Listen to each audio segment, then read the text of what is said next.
Hey there, beautiful souls. You know that feeling when you're scrolling through social media and suddenly you're questioning everything about your life? Like, are you really on the right path? Are your decisions truly aligned with what matters?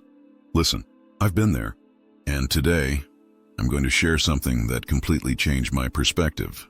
We're going to talk about 4 major signs that might be holding you back from living your best life. Signs that I wish someone had told me about years ago.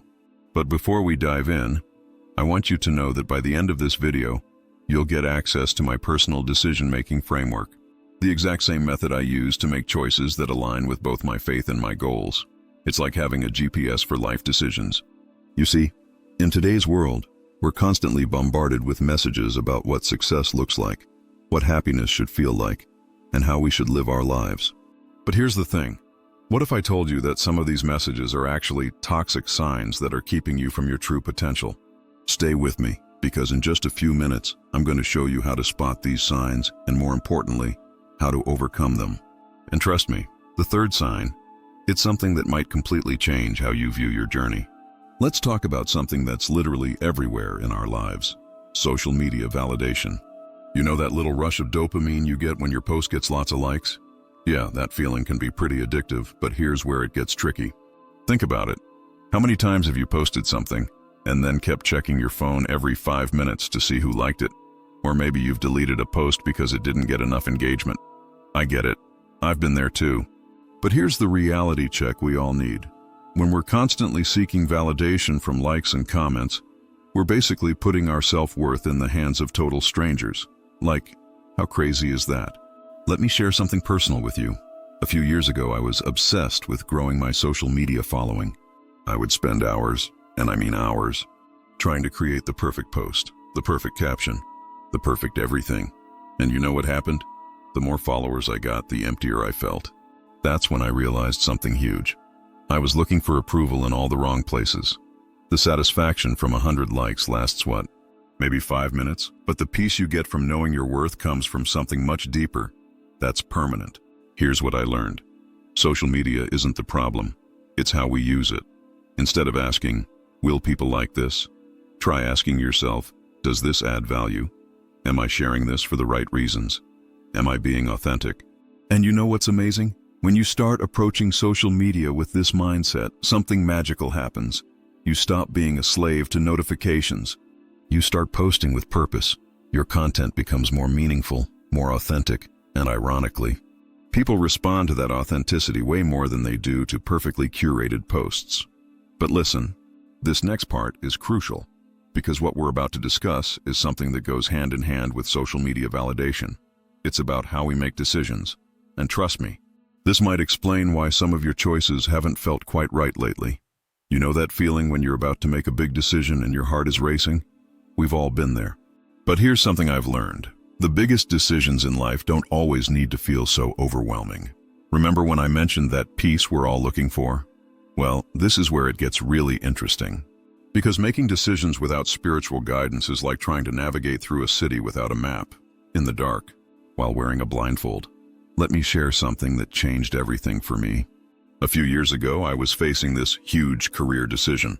2 job offers, both looking amazing on paper. I did what most people do. Made pros and cons lists, asked friends and family, checked salary comparisons, but something still felt off. Then someone asked me a simple question that hit me like a ton of bricks. Have you asked for guidance through prayer? And you know what? I hadn't. I was so caught up in the logical side of things that I completely forgot about seeking divine guidance. Here's what I want you to understand, and this is super important. Seeking guidance through prayer isn't about magically getting all the answers. It's about finding clarity, peace, and alignment with your purpose. It's like having a conversation with your best friend who knows you better than you know yourself. Think about it this way. When you make decisions without spiritual guidance, you're basically working with limited information. It's like trying to solve a puzzle with half the pieces missing. But when you combine practical thinking with spiritual guidance, now that's when the magic happens. And let me tell you, it's not complicated at all. You don't need any special skills or knowledge. All you need is sincerity and consistency. Start with the small decisions. What to focus on today, how to respond to a difficult situation, which project to prioritize. Build that muscle of seeking guidance. But here's where most people get stuck. And this leads perfectly into our next point. Because even when we're making guided decisions, there's this one thing that can totally throw us off track. It's something we all do, sometimes without even realizing it. Let's get real for a second.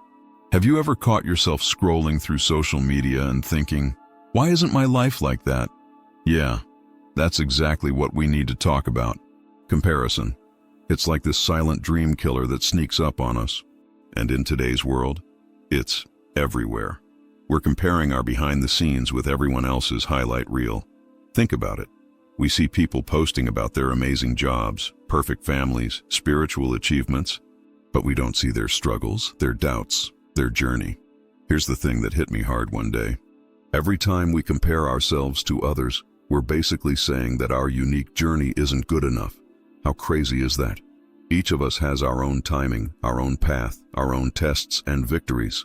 I remember feeling so behind when I saw my friends achieving these huge life milestones while I was still figuring things out. But then I learned something that changed everything. Comparison is the thief of joy. And more importantly, it's a distraction from your own progress. Listen, your journey is yours. Your struggles are building your character. Your challenges are developing your strength. And your timeline? It's perfectly designed for you. Want to know what really helped me break free from this comparison trap? Starting a gratitude practice. Instead of looking at what others have, I started focusing on my own blessings. The small wins, the lessons learned, the progress made. Everything counts. But here's what's really interesting. And this connects to our next point. Sometimes this comparison culture makes us rush into things we're not ready for. And that's when things can get really messy. You know what's funny? We live in a world of instant everything. Instant messages, instant food, instant shopping. But some things just can't be rushed. And life's big decisions? They're definitely on that list. I've learned this lesson the hard way. When everyone around me was getting married, I felt this intense pressure to find someone, anyone.